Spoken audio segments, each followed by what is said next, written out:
What have you contributed to the internet? What does it mean when you post online? Turns out, there might be more happening than you think. I'm Nathan. This podcast is an exploration into our digital society. Today, we're looking at the notion of participatory media. Our case studies are the social platforms TikTok and Facebook, and the underground horror writing community of SCP. Welcome to Digital Society.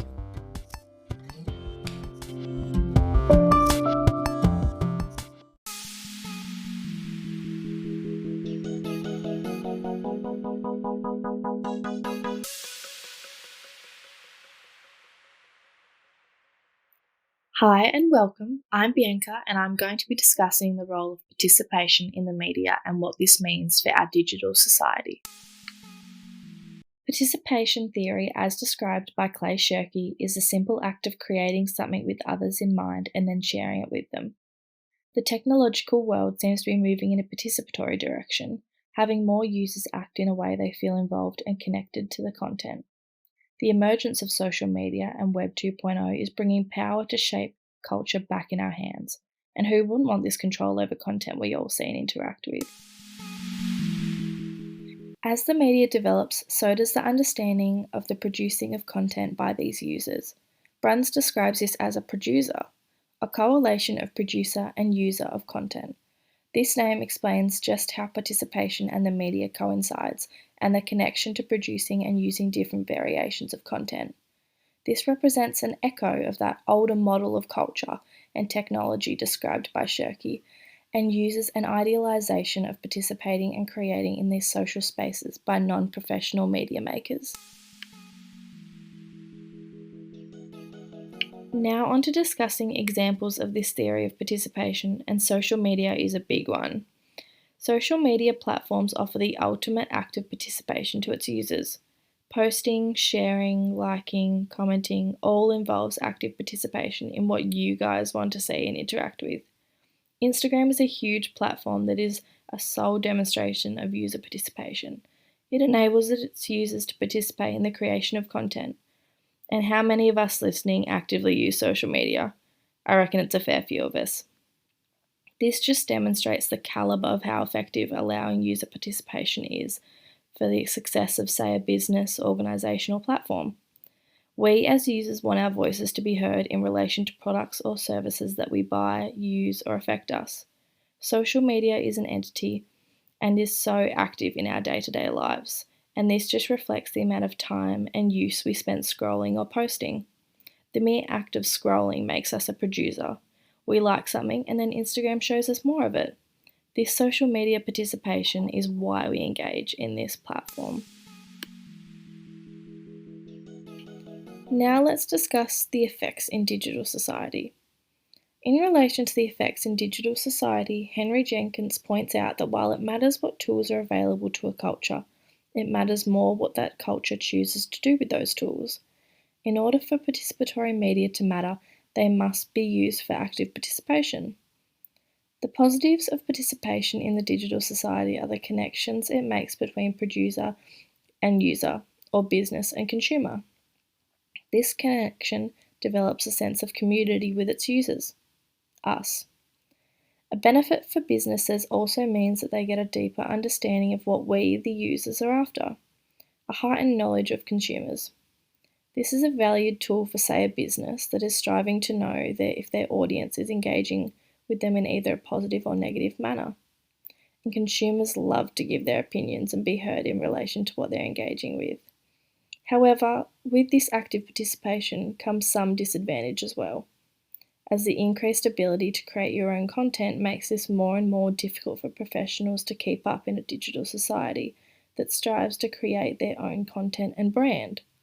The need for journalists, communication strategists, and marketers decrease with the increase of people wanting to do it all on their own. So, is a digital society that is so heavily integrated with participation truly beneficial for all? And that's a wrap on the role user participation has on the digital society. I'm Bianca Mostyn. Thank you for listening in.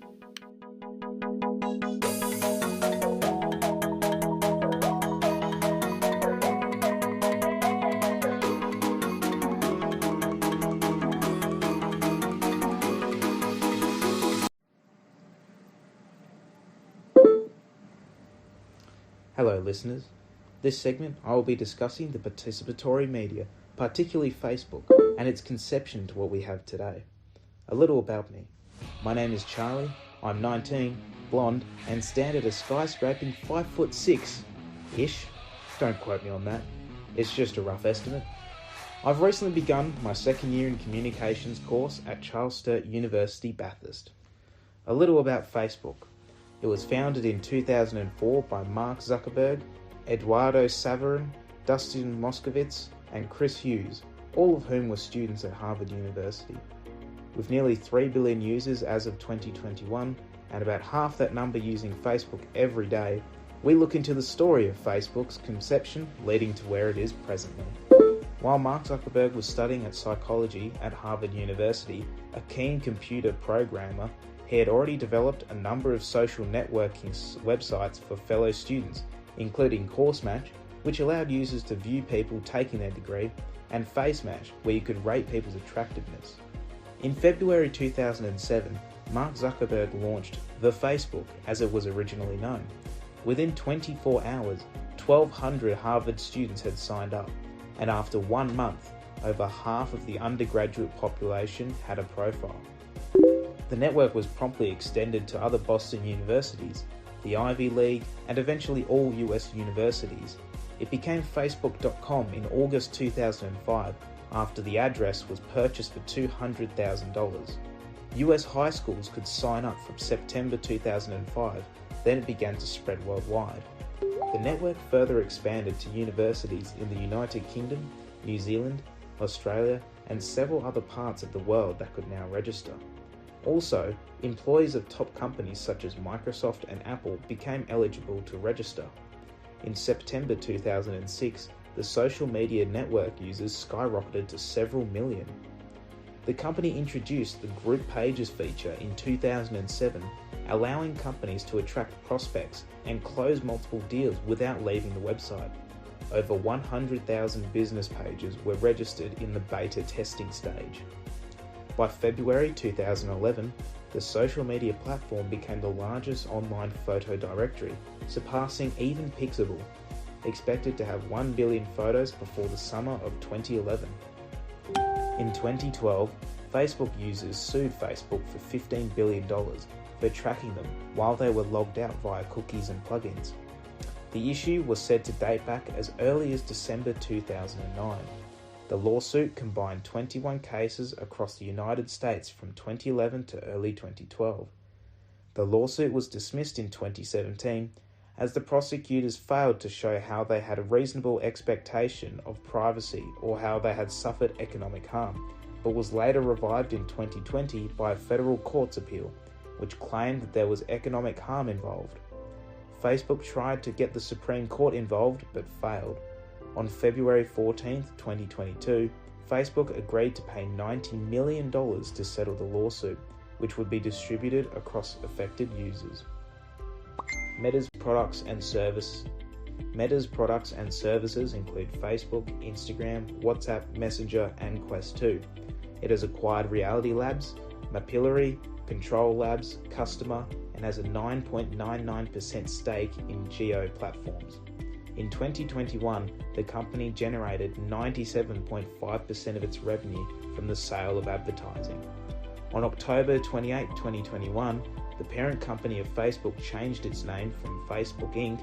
to Meta Platforms Inc. to reflect the focus on building the metaverse. According to Meta, the metaverse refers to integrated environment that links all of the company's products and services. To sum up, I found a quote on our topic page for participatory media where it states, while it matters more what tools are available to a culture, but it matters more what a culture chooses to do with those tools. Quoted from Jenkins. The participatory nature of Facebook is key to its still growing success today. I'm Charlie, and thank you for listening to Facebook and the participatory media. Participatory media is a term used when a non-professional makes and shares media content online. These can include creating a video, poster, or a meme.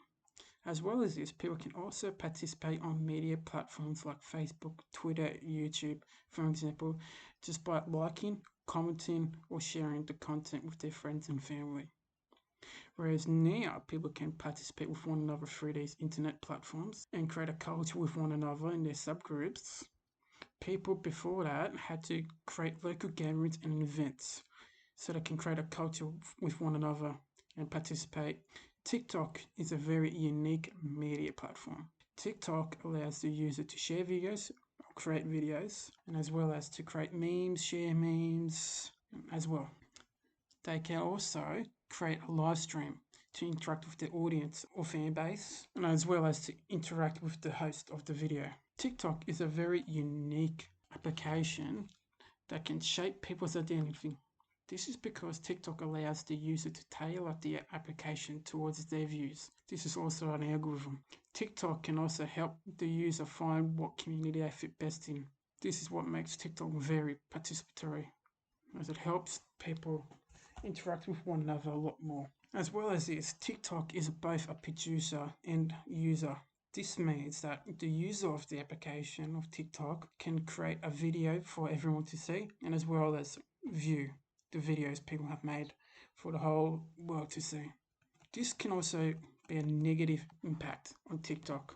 For an example, how many times are you scrolling through TikTok in the middle of the night or middle on your lunch break at work, and you see a spoilers for an upcoming movie you desperately want to see, and it gives you no warning whatsoever, and you get really annoyed at it, and it ruins your whole day. Can even potentially make you not want to see the movie because you pretty much saw the whole movie in 30 seconds. Whereas people can also give you a spoiler warning. For instance, if you want to see the new Guardians of the Galaxy movie, it can have a spoiler warning on it.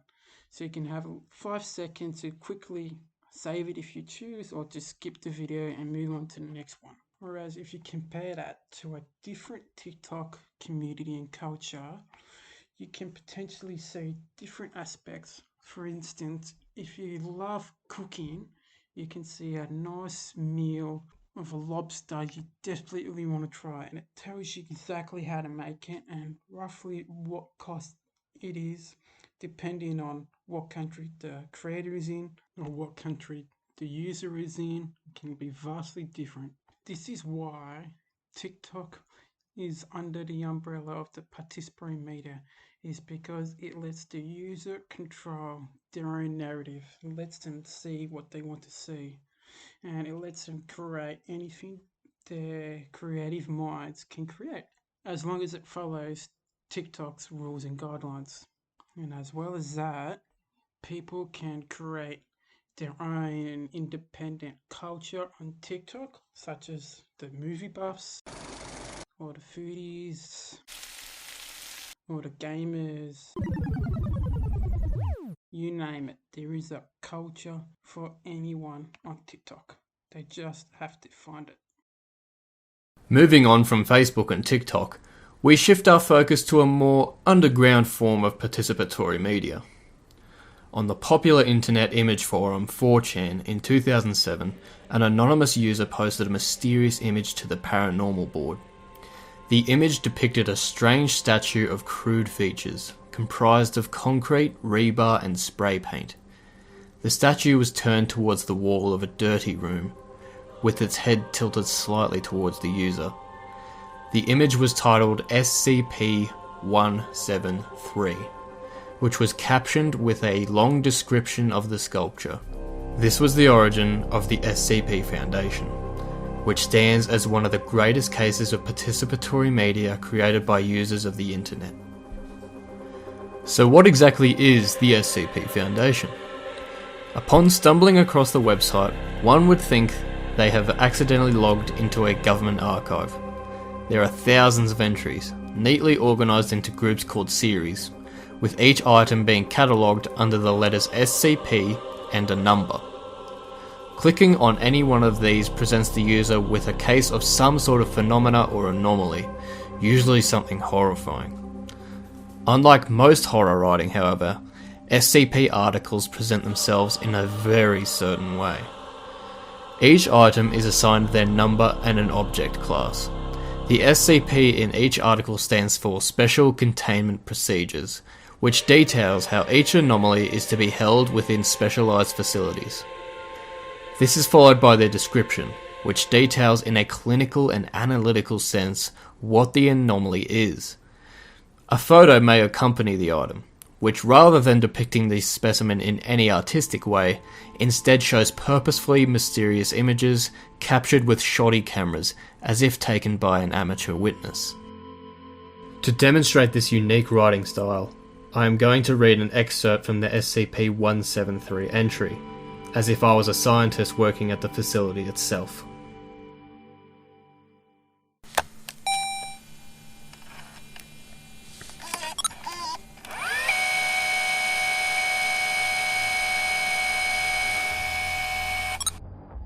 Item number SCP-173. Object Class Euclid. Item SCP-173 is to be kept in a locked container at all times.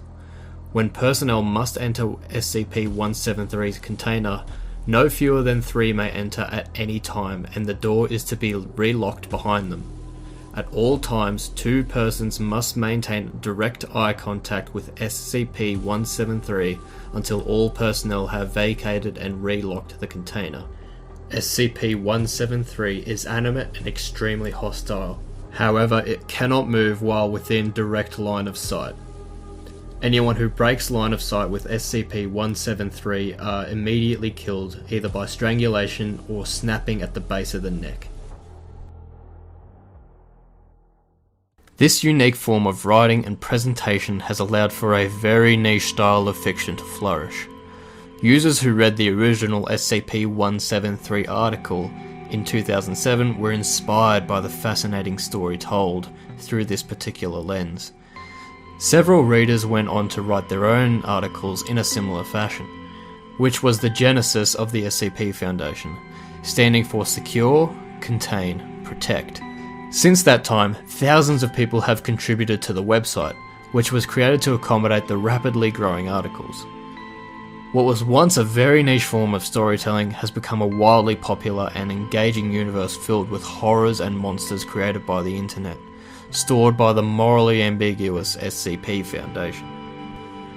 This very phenomena highlights how the users of the internet and Web 2.0 can accommodate collaborative efforts, allowing for a new genre of storytelling media to be born. Whilst TikTok and Facebook are driven by the concept of participatory media, as Charlie and Lachlan have described, the SCP Foundation was born of it, and continues to grow because of it. The SCP Foundation was born of it, and continues to grow because of it. I never thought horror fiction could be all that scary compared to the more visual medium, such as movies or video games. However, combing through some of the ingenious writing on the website has sure proven me wrong. Even outside of the SCP website, storytellers on YouTube have built upon the sci-fi horror writing genre to introduce the medium to our eyes. The SCP Foundation is a thoroughly terrifying case of participatory media and a powerful example of the internet's infinite possibilities and imagination, which wouldn't have been possible without Web 2.0 and couldn't have been facilitated in any other medium. Thanks for listening. Even the most pedestrian of internet users make contributions to the function of the net and its participatory nature. Platforms such as TikTok and Facebook encourage creativity from the users because without that, they simply wouldn't function. SCP highlights how even niche communities can contribute to create something new and innovative. What will you contribute?